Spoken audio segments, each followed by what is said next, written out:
Diga bien fuerte conmigo: ¿cómo vencer la soledad? Dígalo más fuerte: ¿cómo vencer la soledad? Sin duda alguna, habrá algunos de nosotros que en determinado momento hemos experimentado lo que es el dolor de la soledad.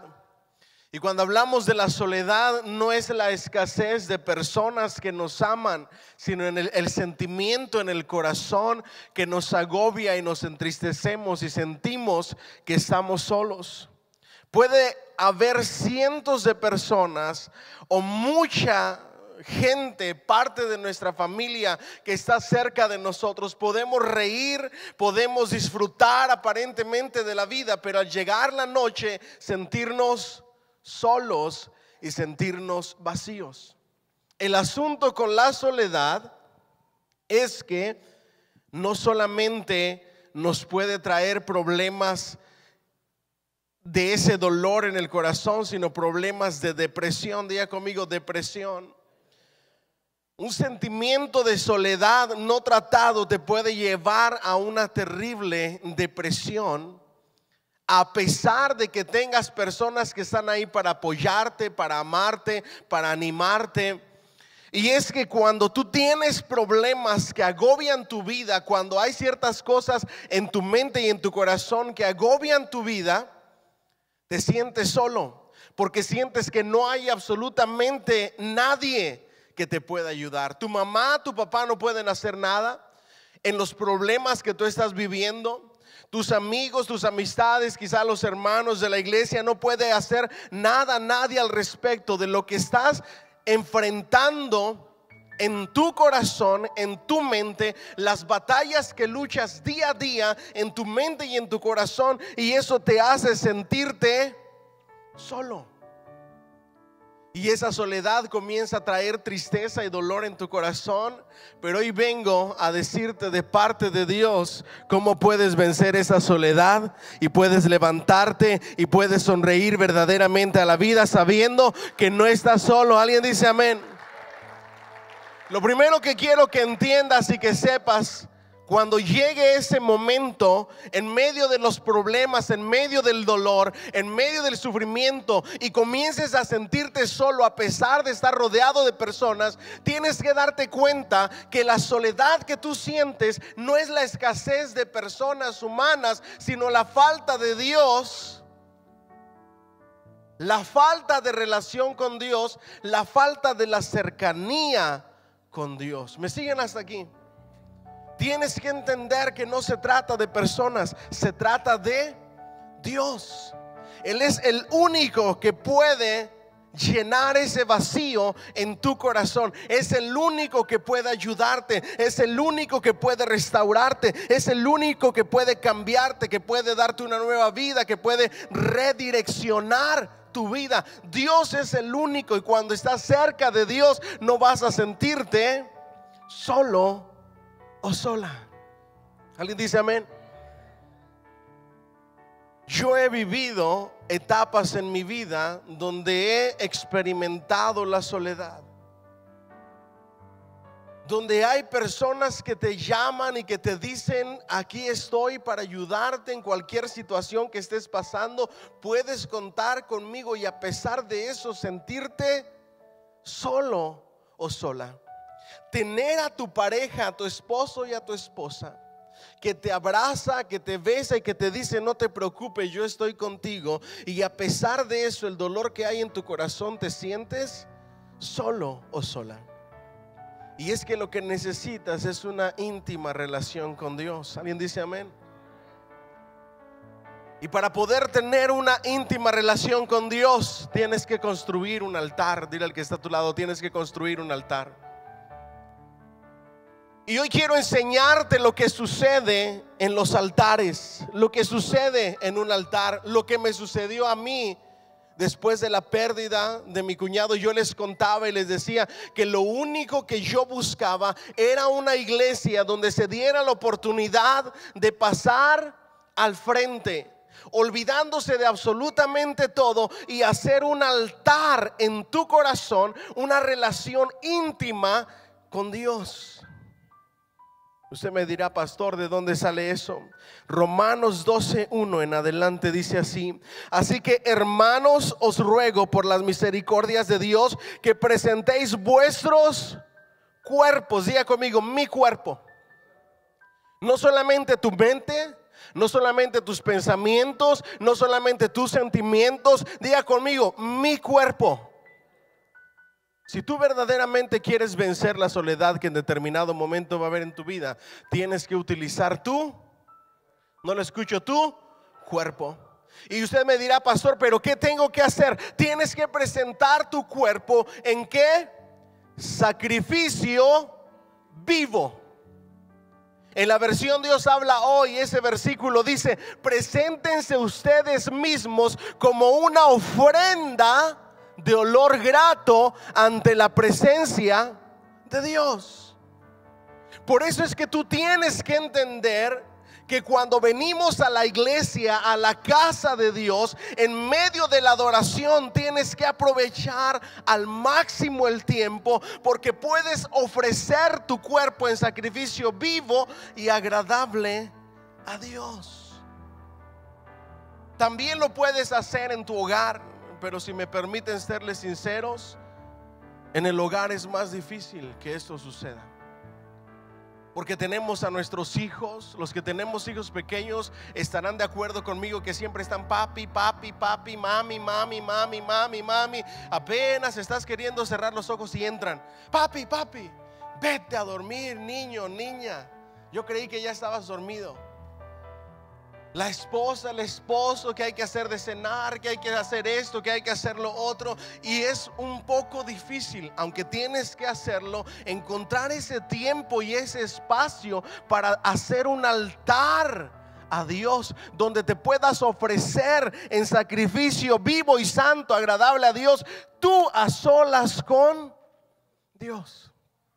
Jesucristo mismo lo enseñó y era una de las claves para poder superar los obstáculos en esta vida. Ustedes entren a su aposento. Diga conmigo, entrar a su aposento, al lugar secreto, a ese lugar dedicado, separado, especial, donde buscas la presencia de Dios. Yo espero que tú lo tengas.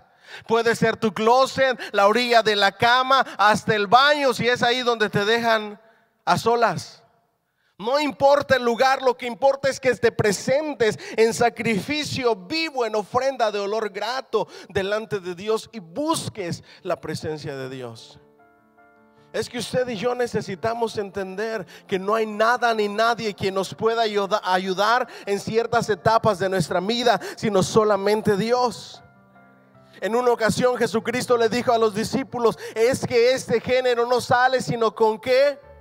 Con oración y ayuno. Eso nos habla de búsqueda de la presencia de Dios, nos habla de entrega, nos habla de sometimiento a la búsqueda de Dios.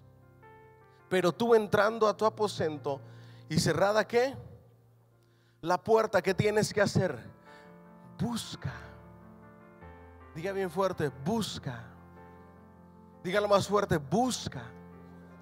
Pero es iniciativa tuya. Tú tienes que buscar a Dios.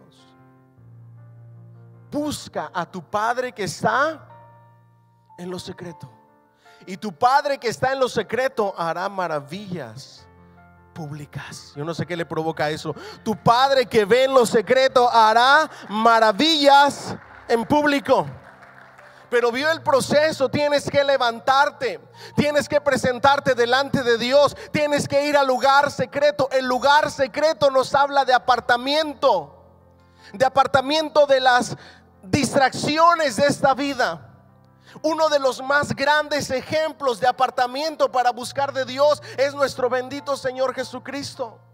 Mientras más la multitud le agolpaba, mientras más crecía el trabajo ministerial, más se apartaba y se iba a solas. Jesús, el Hijo de Dios, el Cordero de Dios, sin pecado, ayunando y orando y apartándose en lo secreto, en los montes, para buscar a su Padre. Si Él necesitaba buscar de su Padre, ¿cuánto más tú y yo? ¿Cuántos estamos aquí? Si Él, siendo el Hijo de Dios, necesitaba buscar de Dios, ¿cuánto más necesitas tú y yo, especialmente en estos tiempos tan difíciles que estamos pasando, que estamos viviendo? La vida está más difícil que nunca.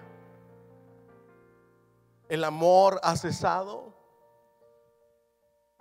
La persecución en contra de, especialmente, la comunidad hispana en este país ha crecido.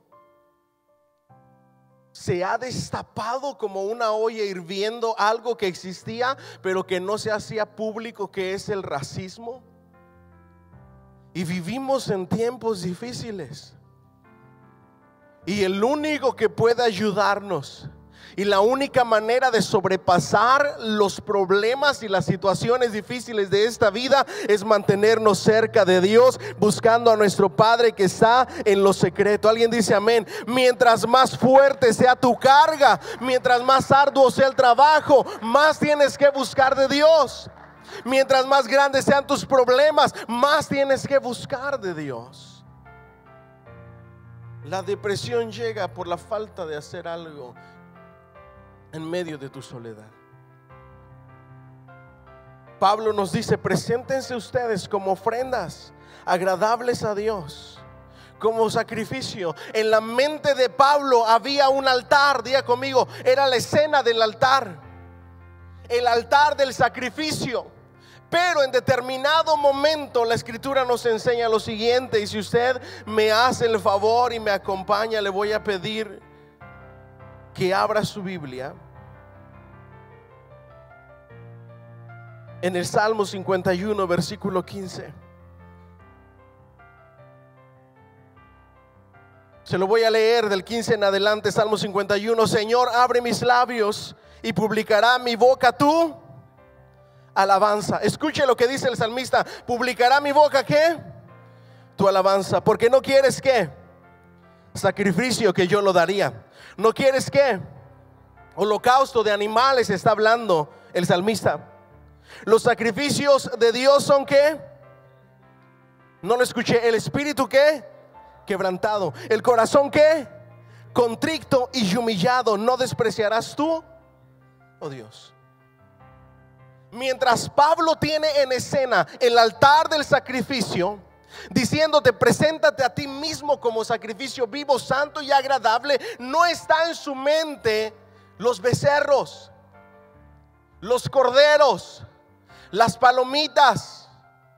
No está en su mente las ofrendas que se presentaban. No estaba el incienso. En la mente estaban las palabras del salmista, porque el salmista dice: tú ya no quieres sacrificios de animales. Ya se ofreció un solo sacrificio de una vez y para siempre, Jesucristo, el Cordero de Dios, que quita el pecado del mundo. Ya no necesitas más sacrificios de animales. Él es el sacrificio perfecto. Ahora lo que Dios espera de nosotros, dice el salmista, es labios que publican la alabanza. Diga conmigo: una boca que le alabe. Yo le pregunto honestamente a ustedes, a todos ustedes, cuando tú estás cantando las alabanzas, ¿realmente le estás prestando atención a lo que estás cantando? ¿Realmente estás entendiendo la magnitud de lo que tú estás cantando? ¿Realmente en tu mente y en tu corazón estás conectado con Dios cantándole las alabanzas? Escuche esto, por favor: no a cualquier persona, al Creador del cielo, de la tierra y del universo.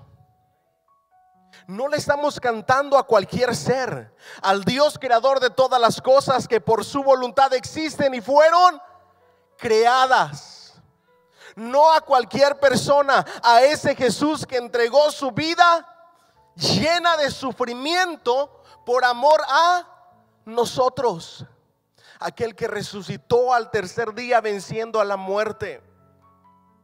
No le estamos cantando a cualquier ser. Le estamos cantando al Dios verdadero y al Dios todopoderoso. El salmista te está diciendo esto. Escúcheme, por favor. Conecta tu mente y tu corazón con tus labios que alaban a Dios con el ser a quien tú le alabas. Eso sucede en los altares. Diga conmigo, en el altar hay alabanza. Dígalo más fuerte, en el altar hay alabanza. La alabanza es todo aquello que honra, glorifica y exalta a Dios por lo que Él ha hecho. ¿Será que Dios ha hecho algo grande en tu vida? El solo hecho de levantarte y ver la luz de un nuevo día, el solo hecho de respirar cada mañana, todo se lo debemos a Dios. ¿Alguien dice amén? El que estés con vida hoy, el que tus hijos estén con vida, el que tus seres queridos estén con vida, el que tengas para comer, todo se lo debemos a Dios. Y por lo que Él ha hecho en tu vida, tu responsabilidad como hijo de Dios es alabarle con todo tu corazón. Cuando tú llegas y comienzas a elevar alabanza a Dios, algo extraordinario comienza a suceder en tu corazón. Te comienzas a llenar de Dios en esa intimidad con Dios. La iglesia de hoy en día es una iglesia que sufre. Se lo digo con mucho respeto, la iglesia de hoy en día lo único que busca es show. Con respeto se lo digo. Y pensamos que en el griterío está el fuego y la presencia de Dios. Cada quien tenemos nuestra forma de predicar. Dentro de la oratoria hay diferentes formas. Cada quien hemos sido educados de diferente manera. Pero el problema es que cuando usted cree que si yo no grito y me acabo la garganta, Dios no se movió. La presencia de Dios no se manifestó. La palabra de Dios no se predicó.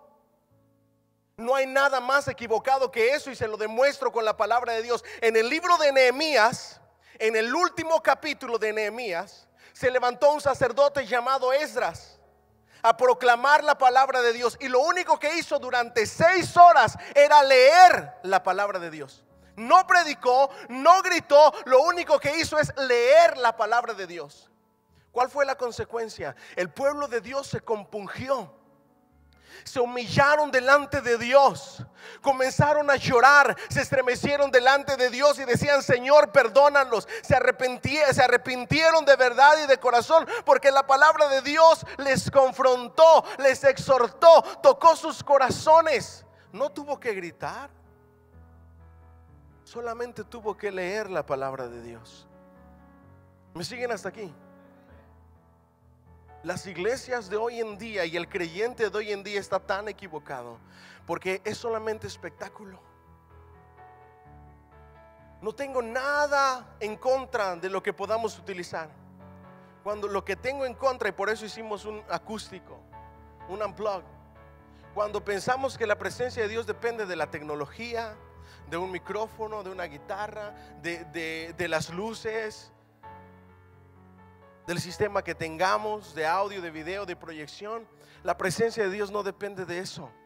La presencia de Dios depende de la palabra de Dios y del corazón que busca, del corazón contrito y humillado.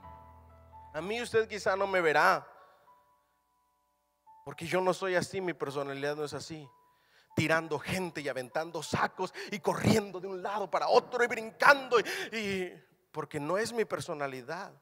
Ahora, no estoy diciendo que esté incorrecto, no me vaya a malentender. Cada quien predica de acuerdo a su personalidad. Pero no venga a decirme: pastor, es que como usted no brinca y como usted no le hace ¡ay, Señor! Ya la presencia de Dios no estuvo en lo que yo prediqué. Eso es lo único que estoy tratando de enseñarle. Cada persona tiene diferente personalidad, y el fuego de Dios y la gloria de Dios no siempre se va a derramar en medio de la gritería. En ocasiones vendrá como un silbido apacible. De ese silbido apacible, que es el que más valoro y aprecio yo, es del que quiero hablarle. Porque en el altar no hay gritos, en el altar no hay brincos, en el altar no hay gritería y algarabía. En el altar lo único que hay son lágrimas, un corazón contrito y humillado. Y ahí la presencia de Dios, como un silbido apacible, te abraza. Y le digo de verdad y de corazón, no hay nada más hermoso que el silbido apacible en medio del dolor y del sufrimiento. Yo no sé si usted lo cree.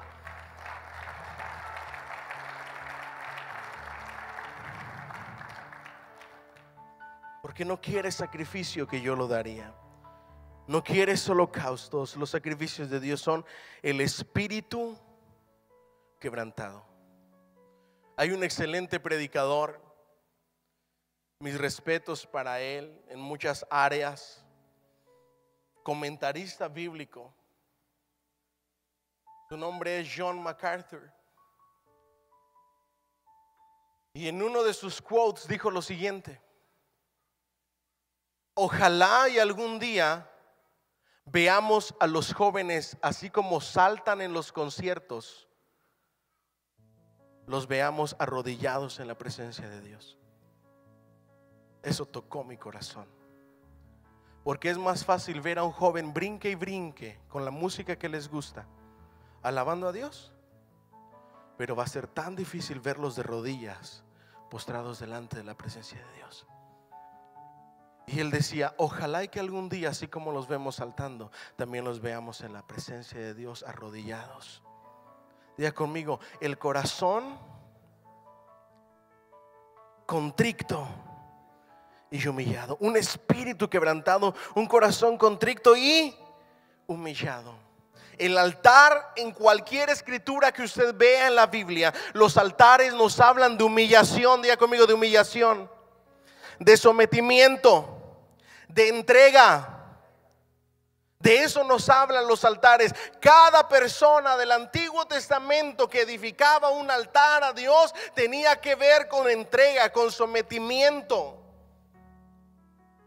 con decirle a Dios, Dios mío, tú eres el todo para mí. Con humillación, sin ti nada soy y nada puedo hacer. Con un corazón contrito y humillado delante de Él. Diga conmigo, alabanza, corazón contrito y humillado. ¿Qué más existe en un altar? Diga conmigo, arrepentimiento. Pero un arrepentimiento verdadero. Si algo necesita la iglesia de hoy en día, diga conmigo, es palabra de Dios que nos confronte, que nos haga ver las faltas cometidas, que nos lleve a pedirle perdón a Dios y a ser mejores personas cada día. Hoy las iglesias y algunos creyentes, de manera equivocada, lo único que buscan es un speech motivacional. That's it. La palabra de Dios confronta, exhorta, cambia, transforma, te hace ver las faltas cometidas para que vengas arrepentido delante de Dios y cambies de dirección tu vida, y entonces serás bendecido. ¿Alguien dice amén? ¿Sabe cuál es una de las mejores bendiciones de estar en el altar? Una de las bendiciones después del altar, que Dios consume los sacrificios y que después de cuando se levantan altares, Él obra, Él se manifiesta y Él bendice de maneras sobreabundantes. ¿Cuántos le dan un fuerte aplauso al Señor? Diga conmigo, arrepentimiento. Cuando tú escuchas en una predicación, en la palabra de Dios, y te das cuenta de que en algo estás equivocado porque no oras, la palabra de Dios hoy te dice, tienes que tener un lugar secreto, tienes que buscar la presencia de Dios a solas, sin interrupciones. Tú te das cuenta y dices, Dios mío, pastor, yo no sé quién le vino con el chisme, pero es cierto, yo no tengo un lugar secreto, yo no tengo un lugar donde oro, yo no busco la presencia de Dios durante la semana, apenas si me da el tiempo para comer. Pero hoy me doy cuenta que soy equivocado, me arrepiento delante de Dios y voy a hacer algo al respecto. Voy a cambiar, voy a hacer algo diferente, voy a darle otra dirección a mi vida. Diga conmigo, eso es arrepentimiento. Abandonar el camino equivocado para seguir el camino correcto. Es cierto, pastor, yo soy una de las personas que no acostumbro a presentar mi cuerpo en sacrificio vivo, con un corazón contrito y... ¿Sabe cómo se manifiesta corporalmente un corazón contrito y humillado? De rodillas. No existe humillación sin caer de rodillas. Se lo voy a repetir. No existe humillación sin caer de rodillas. Usted no puede venir a decirme: Señor, pastor, yo me humillo delante del Señor todos los días, y no caer de rodillas delante de la presencia de Dios. Imposible. Ni aún nuestro mismo Señor Jesucristo lo practicaba. Él caía postrado de rodillas delante del Padre, humillándose delante de Él. Cuanto más nosotros. Si tú quieres que cosas extraordinarias sucedan en tu vida después de que hiciste un altar y pasaste un tiempo en el altar, tienes que arrepentirte. Dile al que está a tu lado: arrepentirte. Enmendar tus errores, hacer algo diferente, darle una dirección diferente, un cambio de dirección a tu vida, dejar lo que estás haciendo mal y comenzar a hacer lo que debes de hacer, lo que está bien. Se lo vuelvo a repetir: dejar de hacer lo que está mal y comenzar a hacer. Porque otro error que cometemos, y se lo digo con respeto, es que dejamos de hacer lo que está mal, pero no comenzamos a hacer lo que está bien. Y pecado no solamente es hacer lo que está mal, sino saber hacer lo bueno y no hacerlo. ¿Me siguen hasta aquí? Por eso el llamado de Dios en esta tarde es arrepentimiento real y verdadero. ¿Me siguen hasta aquí? Diga conmigo: alabanzas, humillación, rendición, un corazón contrito, arrepentimiento genuino, verdadero, cambio de dirección, decisiones de cambio. Diga bien fuerte: obediencia. No le puedo decir todas las partes de la Biblia donde habla de altares. Escogí para mí las más importantes. Primera de Samuel 15:22 dice: y Samuel dijo: se complace Jehová tanto en los holocaustos y víctimas como en que se obedezca a la palabra de Jehová. Ciertamente el obedecer es mejor que los sacrificios, y el prestar atención que la grosura de los carneros. En el contexto de este pasaje, el rey, Dios le había dicho a través de Samuel: vas a ir, vas a conquistar, te voy a dar la victoria, pero no vas a tomar absolutamente nada de motín de ese pueblo, porque es anatema, es maldito. El rey hace totalmente lo contrario, buscando una supuestamente buena excusa. Fuimos, vencimos, Dios hizo lo que nos dijo que hiciera, la voz de Dios, y regresamos y trajimos para ofrecerle sacrificio a Dios. ¿A poco Dios no se agrada del sacrificio? Y le dice Samuel: claro que se agrada del sacrificio, pero se agrada más de la... Dígalo más fuerte, por favor: se agrada del sacrificio, pero se agrada más de la obediencia. Este es otro error que no debemos de cometer. De nada te sirve estar todos los días en la casa de rodillas o venir todos los domingos en el altar y ser un desobediente. Aunque no me diga amén. Dios se agrada de los sacrificios, Dios se agrada de los holocaustos, pero se agrada más de tú.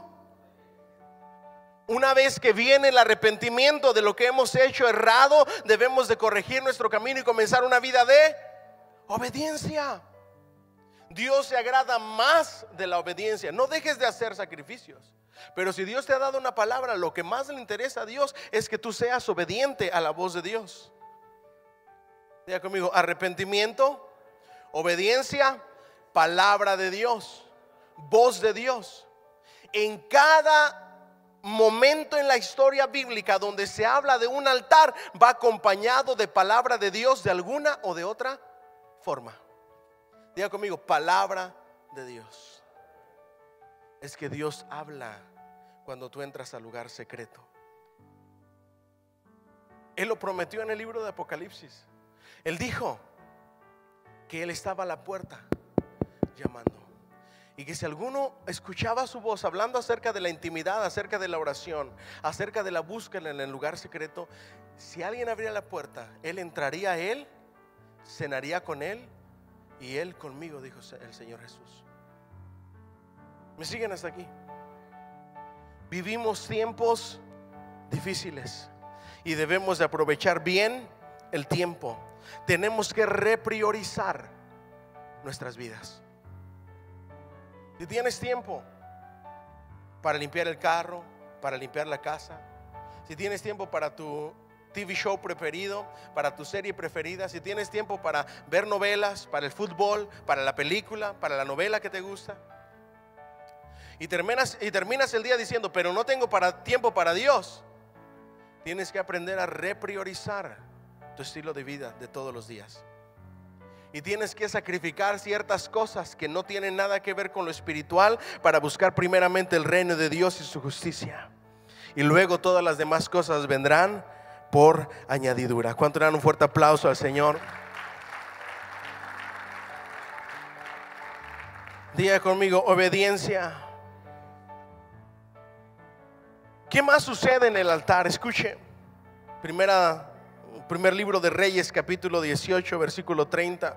Entonces dijo Elías a todo el pueblo, acercaos a mí. Y todo el pueblo se le acercó, y él arregló el altar de Jehová que estaba arruinado. Diga conmigo, arregló el altar que estaba arruinado. Hay ciertos momentos en nuestra vida que puede que nuestros altares estén arruinados, porque no sacas tiempo para Dios, porque no tienes la iniciativa de venir y postrarte delante de Dios. Yo les decía, lo que más anhelaba era estar aquí. ¿Por qué? Porque cuando estás aquí estás a solas tú y Dios. Te olvidas absolutamente de todo. Hablas con Dios, conversas con Dios, le clamas a Dios, le suplicas a Dios. Y cuando tú haces eso, Dios habla contigo. Te da palabras de ánimo, de aliento, de esperanza. En ese lugar secreto, en ese altar donde presentas tu cuerpo en sacrificio vivo. Y no estoy hablando solamente de esta plataforma a la que llamamos altar. Puede ser en cualquier lugar en tu casa, pero estoy hablando de la iglesia. Tu altar puede ser ahí en tu silla, ponerte de rodillas. ¿Sabe cuál es el problema? Que pase todo el culto, culto tras culto, y que nunca tú te pongas de rodillas delante de Dios. Ese es un error. El que ningún culto en la iglesia caigas de rodillas delante de Dios. Tú me dirás, pastor, pero yo lo hago en mi casa. Sí, pero también lo tienes que hacer en la casa de Dios. Aunque no me diga amén. Déjeme le hablo más claro, porque la palabra de Dios debe de ser clara. Tú, sí, tú que me estás escuchando, que no acostumbras a ponerte de rodillas delante de Dios, es necesario que de ahora en adelante comiences a hacerlo, y verás lo que Dios hará en tu vida. Saldrás de este lugar renovado, con fuerzas renovadas. Dios te va a tocar, Dios te va a llenar, Dios va a hacer cosas extraordinarias, porque el que le busca le encuentra. Toca al que está a tu lado y dile, ¿a qué vienes a la iglesia? Una muy buena pregunta para hoy. Diga bien fuerte conmigo, yo vengo a edificar un altar a Dios en cada servicio. ¿Alguien dice amén? Recuerde que dentro del altar está la alabanza, está el arrepentimiento, está la palabra de Dios, está la búsqueda, está la entrega, la humillación. Diga conmigo, la adoración por lo que Él es. En todos los altares siempre había, diga conmigo, adoración. Exaltarle y glorificar su nombre por lo que Él ¿qué? Es. Aunque no tengas ganas, aunque no tengas fuerzas, aunque no te nazca, tienes que hacerlo, porque es tu deber como hijo, porque eres una criatura y Él es el creador, y las criaturas se humillan delante de Dios. ¿Alguien dice amén? Yo le he enseñado que muchas veces la adoración y la alabanza tiene que hacer de afuera hacia adentro, donde tú te humillas y te dices a ti mismo, yo no tengo ganas, acabo de tener una pérdida de un familiar, mi corazón está hecho trizas, está hecho pedacitos, yo no tengo ganas de adorar a Dios, no me nace, pero me obligo a mí mismo a exaltarle y adorarle, porque sin Él nada soy, sin Él nada puedo hacer, porque necesito yo doblarme delante de la presencia de Dios para que Él me sane, para que Él me restaure, para que Él me vuelva a poner together. lo que está roto en mi corazón. Yo me obligo a mí mismo sin ganas, sin deseo, sin ánimos porque sé que Él lo merece y que mi adoración no depende de lo que yo esté viviendo, de lo que yo esté pasando. Mi adoración depende de la grandeza del Rey de Reyes y Señor de Señores. Yo no sé qué le provoca eso. Diga conmigo: arreglar el altar. El domingo pasado yo no tenía ganas de adorar a Dios. Yo no me sentía con ánimos de cantar y de dirigir la alabanza. Yo no me sentía con ánimos de saltar de alegría. Pero Dios me dice: tienes que vivir lo que predicas. Y en muchas ocasiones le he enseñado que va a haber ocasiones en que nos tenemos que obligar a nosotros mismos, y la adoración comienza de afuera hacia adentro. El salmista lo decía: bendice, alma mía, a Jehová. Se estaba ordenando a sí mismo a bendecir a Jehová. Y no olvides ninguno de sus beneficios, porque a pesar de lo que esté pasando, de las situaciones que esté viviendo, aún así Dios ha sido bueno, aún así Dios ha sido fiel, aún así su gracia nos ha sostenido hasta hoy. ¿Alguien dice amén? Diga conmigo: Dios ha sido bueno, Dios ha sido fiel, su gracia, su misericordia me ha sostenido hasta hoy, a pesar de lo que esté viviendo. ¿Sabe por qué? Porque pudiera estar peor. Porque pudiera estar peor. Por eso creo que Dios ha sido bueno. Por eso creo que Dios ha sido fiel. Porque de como estoy hoy, pudiera estar peor si no fuera por su gracia, por su misericordia y por su amor. Dice la escritura que reedificó, y dice: tomando Elías 12 piedras conforme al número de las tribus de los hijos de Jacob, al cual había sido dada la palabra. Diga conmigo: la palabra de Jehová, diciendo: Israel será tu nombre. Edificó con las piedras en el altar el nombre de Jehová, y después hizo una zanja alrededor del altar en que cupieran dos medidas de grano. Preparó luego la leña y cortó el buey en pedazos y lo puso sobre la leña, y dijo: llenad 4 cántaros de agua y derramadla sobre el holocausto y sobre la leña. Y dijo: hacedlo otra vez, y otra vez lo hicieron. Dijo aún: hacedlo una tercera vez, y lo hicieron la tercera vez, de manera que el agua corría alrededor del altar, y también se había llenado de aguas la zanja. Cuando llegó la hora de ofrecer el holocausto, se acercó el profeta Elías y dijo: Jehová, Dios de Abraham, de Isaac y de Jacob, o que hoy manifestó que tú eres Dios en Israel y que yo soy tu siervo. Dice: respóndeme, Jehová, respóndeme, para que conozca este pueblo que tú, oh Jehová, eres Dios. En el altar hay peticiones. En el altar pones tus necesidades delante de Dios. En el altar hay ruegos y súplicas. En el altar pides y buscas la intervención de Dios. ¿Y sabe qué es lo más glorioso? Que cuando tú tienes un tiempo en el altar, la presencia de Dios se va a manifestar con poder, va a consumir el sacrificio, y todos verán que tienes un Dios grande y poderoso, hacedor de maravillas. ¿Alguien dice amén? Diga bien fuerte: la bendición del altar. La bendición del altar son oraciones contestadas, Dios interviniendo en diferentes circunstancias en tu vida, imposibles que se hacen posibles para Dios cuando es su voluntad. Es increíble cómo ahora tengo que explicar, por la gran cantidad de predicadores falsos y mentirosos que ustedes escuchan en el internet y en la televisión y en la radio,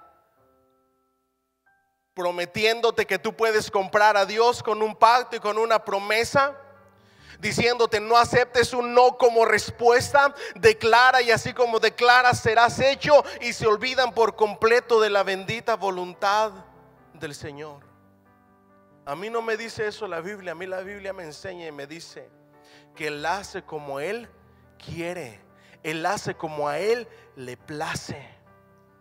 Y que en últimas instancias, dijo nuestro Señor Jesucristo en la oración modelo, el Padre Nuestro: pero hágase tu voluntad y no la nuestra.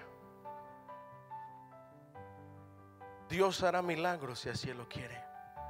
Dios hará lo imposible posible si así Él lo quiere. Dios hará señales y maravillas si así a Él le place. Note que el profeta estaba haciendo las cosas más difíciles para que la gente viera la grandeza de Dios. No en todos los altares se acostumbraba a hacer zanjas y ponerles agua. No en todos los altares se rociaba el sacrificio con agua. Estaba haciendo ver las cosas más difíciles y quizás hasta imposibles, para demostrar lo que dice la Escritura: porque no hay nada imposible para Dios, porque no hay nada imposible para Dios, porque no hay nada imposible para Dios.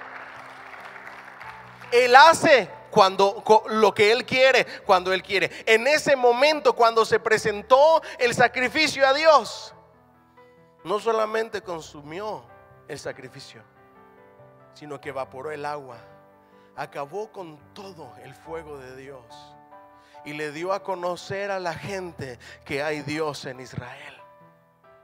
Lo mismo sucede en el altar, en tu corazón. Cosas extraordinarias Dios comienza a hacer. Cosas extraordinarias Dios comienza a obrar. Alguien dice amén. Cosas extraordinarias comienzan a suceder. No hay nada imposible para Dios. No hay nada difícil que no pueda hacer. No hay nada que Dios no pueda suplir. No hay necesidad que Él no pueda satisfacer. No hay oración que Él no pueda contestar. Él le mostrará a otros que hay Dios en tu familia, que hay Dios en tu casa, que hay un Dios grande y poderoso. Alguien dice amén. Esa es la bendición del altar. Me gustaría cerrar exhortándole a que haga también un altar familiar. Diga conmigo: un altar familiar. ¿De qué se trata el altar familiar? De que suceda todo esto que le acabo de explicar, que sucede en un altar, en el lugar secreto, pero con su familia. De que tome un tiempo especial con su familia y que haga lo que dice Deuteronomio: estas palabras las enseñarás a tus hijos y a los hijos de tus hijos. Meditarás en ellas al acostarte y cuando te levantes, cuando vayas en el camino. Si usted no tiene conversación de palabra de Dios con sus hijos, y de lo único que habla es de la escuela, del trabajo, de las parejitas de ellos, del deporte, y si usted se pone a pensar hoy en día y dice: ay caray, yo no hablo con mis hijos de la Biblia casi. Ahora que lo mencionas, pastor, yo casi no hablo con ellos. Yo casi no toco temas espirituales con ellos. Este es el tiempo de cambiar y comenzar a reedificar los altares.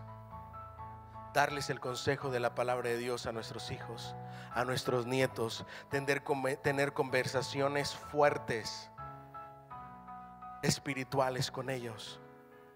Adorar a Dios con ellos, orar a Dios con ellos y enseñarles a que la voluntad de Dios se hará. ¿Alguien dice amén?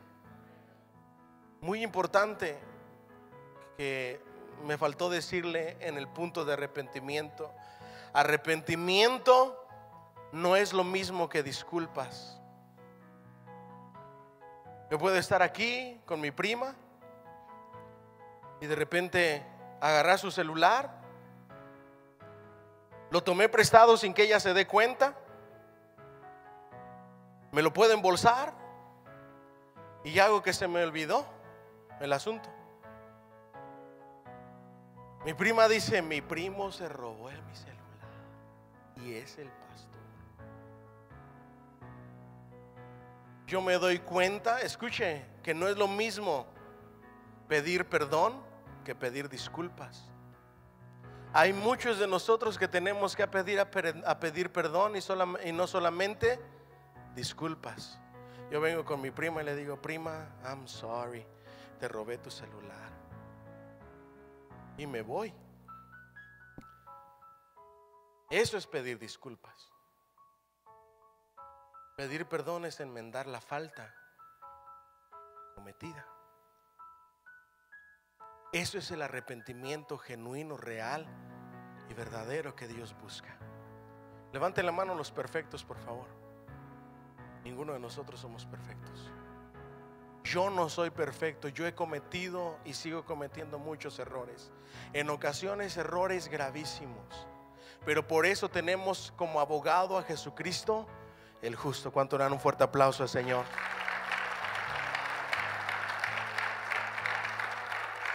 Dile al que está a tu lado: entrega el celular.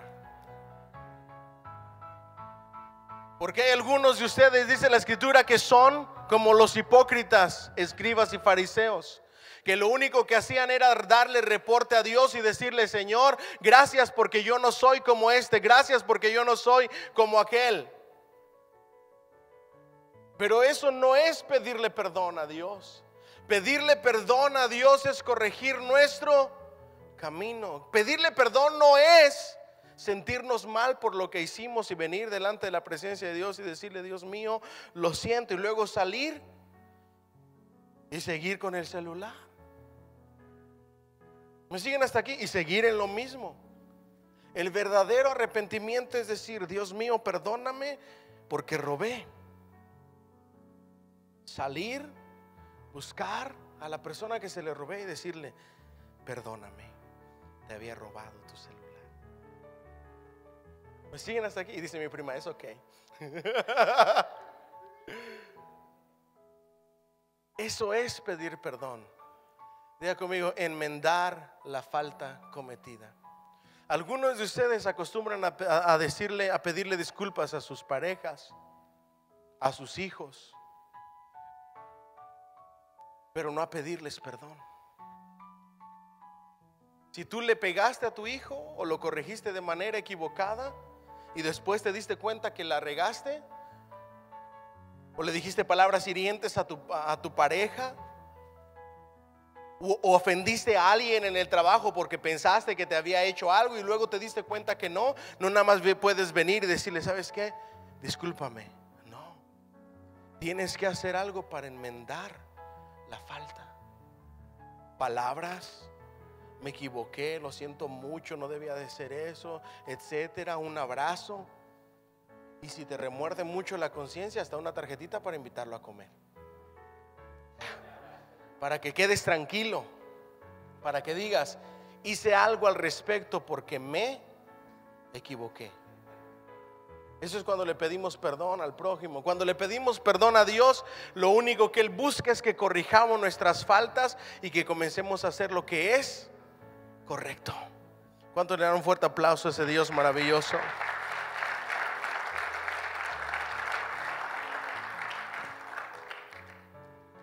La bendición de estar en la presencia de Dios no se compara con nada. La manifestación gloriosa de Dios no se compara con absolutamente nada. ¿Sabe qué es lo más importante? Que las misericordias de Dios son nuevas cada mañana. Usted me dice: pastor, yo ya no tengo perdón de Dios. Yo he hecho esto, yo he hecho aquello, yo he cometido esto, yo he cometido lo otro. Hoy vengo a decirle: no hay nada que la sangre de Jesucristo nuestro Señor no pueda limpiar. No hay nada que su gracia no pueda perdonar. Si tú vienes con un corazón contrito y humillado, arrepentido de verdad delante de Dios, Él te perdona. Cierro con estas palabras. Después de que te levantes de pedirle perdón a Dios en un altar de rodillas, vas a escuchar estas palabras de parte de Jesús que están en la Biblia. Tus pecados son perdonados. Anda y no peques más. Esa es la respuesta. Dile al que está a tu lado, eso es entregar el celular. ¿Alguien dice amén? Así es que cuando venga su esposo y le reclame por algo que no hizo, y luego le diga, discúlpame mi amor, le va a decir, te hace falta entregar el celular, y pare la trompa. Con Dios la obediencia, el no pecar más, la corrección, es entregar el celular. Lo que Dios más aprecia de nosotros es nuestra obediencia. Cuando tú haces todo esto que te he enseñado hoy, que sucede en el altar, Dios va a obrar cosas extraordinarias en tu vida. Después de que esta gente en el libro de Nehemías, después de leer la ley por 6 horas, se levantaron, el profeta les dijo, el sacerdote les dijo, ya no lloren más, levántense, alégrense y gócense, porque después que tú te levantas del altar, lo único que disfrutas es la gracia, la misericordia, el amor, la paz, la bendición de Dios. ¿Alguien dice amén? En todos los altares está. Eso es lo que tú vas a disfrutar después de que te levantas del altar. Pero les dijo esto, y esto lo quiero hacer real en nuestras vidas. Le dijo, vayan, coman, alégrense, regocíjense en Dios, gócense en Dios, coman, beban y compartan lo que tienen. Usted lo puede buscar en el último capítulo del libro de Esdras. No le estoy mintiendo. Y por eso hoy quiero que lo hagamos realidad. Diga conmigo, la gracia de Dios se extiende sobre nosotros. El amor de Dios es insaciable, incesable. Amén. Denle un fuerte aplauso al Señor, por favor.